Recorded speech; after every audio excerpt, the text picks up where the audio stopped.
उबले हुए चावलों में टमाटर डालें और कमाल देखें, ना ही ये पुलाव है और ना ही ये बिरयानी, ना ही ये पकोड़े हैं, ना ही ये कोई पिज़्ज़ा बन रहा है। लेकिन जो भी है यकीन करें आप खाने से हाथों को रोक नहीं पाएंगे। तो चलें शुरू करते हैं। ये रात के बचे हुए चावल हैं, इसमें मैंने 3 टमाटर पीस के डालने हैं। आपने भी पीस के डालने हैं। अगर आपके पास बच्चे चावल हैं तो इसको मत ज़ाया करें। हाफ़ टी स्पून नमक डाल दें, हाफ़ टी स्पून से कम आपने काली मिर्च का पाउडर डालना है। अभी मैंने आंच को ऑन नहीं किया और आप भी ऑन नहीं करिएगा। एक मज़ेदार सा आपने तड़का ज़रूर लगाना। एक सीक्रेट चीज़ बताने लगी, ये स्किप नहीं करनी। अब आपने इसमें मक्खन डालना है। मैंने मेल्ट करके इसमें शामिल किया है।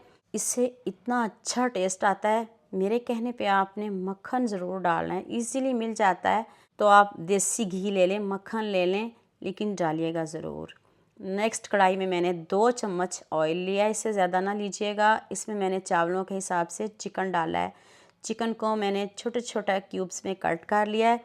इधर चिकन का कलर चेंज करेंगे, प्यारा सा चिकन का कलर आ जाए, इसके ऊपर एक गोल्डन सी लेयर आ जाए तो फिर इसमें हम हस्बे ज़रूरत नमक डालेंगे। अब चिकन के हिसाब से नमक डालिएगा, बहुत ज़्यादा नहीं डालिएगा क्योंकि हमने चावलों में भी नमक का इस्तेमाल किया है, इसलिए आपने थोड़ा कम ही नमक रखना है। तो अब इसमें एक प्याज, छोटा प्याज मैंने लिया है, वो डाल देना है और साथ में गाजर। चावलों के हिसाब से ही मैंने सब्जियां ली हैं, बहुत ज़्यादा मैंने इसमें नहीं डाली। जितने चावल उस हिसाब से आप भी लीजिएगा।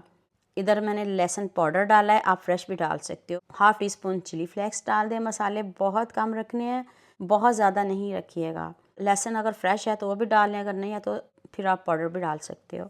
अब मैंने इसमें चिली सॉस, सोया सॉस और सिरका, 1 चम्मच सिरका, 2 चम्मच चिली सॉस और 1 चम्मच ही सोया सॉस डालनी है। और इधर चेक कर लें इसकी लुक कितनी खूबसूरत है। इधर मैं शिमला मिर्च डालना भूल गई थी तो फिर मैंने बाद में डाली है। इधर आपने शिमला मिर्च डालनी है, उसकी भी साथ में बुनाई करनी है, क्रंची क्रंची उसको रखना है। तो चलें, चावल तो हमारे बिल्कुल पके हुए हैं, डन है। अब ज़्यादा देर इसको नहीं पकाएंगे। अगर हम बहुत ज़्यादा इसको पकाएंगे, क्योंकि हमने चावलों को दोबारा से फ्रेश किया है, तो अगर हम दोबारा से इसको बनाएंगे पकाएंगे तो फिर ये सारे टूट जाएंगे। इसलिए कोशिश करिएगा कि अब आपने इनको बहुत ज़्यादा ओवर कुक नहीं करना। 100% तो पहले ये बॉयल है, ये तो बचे हुए चावल हैं। तो आप मुझे जल्दी से ये भी बता दें मुझे किन किन मुल्कों और किन किन शहरों से देख रहे हैं। मुझे बहुत खुशी होती है जब आपके फेसबुक और यूट्यूब पर खूबसूरत से कमेंट पढ़ती हूँ। अब सबका खूबसूरत कमेंट करने का बहुत बहुत शुक्रिया। और अब सबके लिए भी दिल से दुआ है मेरी, आप भी हमेशा खुश रहें और हमेशा मेरे साथ ऐसे जुड़े रहें। इससे पहले भी मैंने आपके साथ चावलों की रेसिपी शेयर की थी, माशाल्लाह से मिलियंस पे गई थी। दुआ में याद रखिएगा।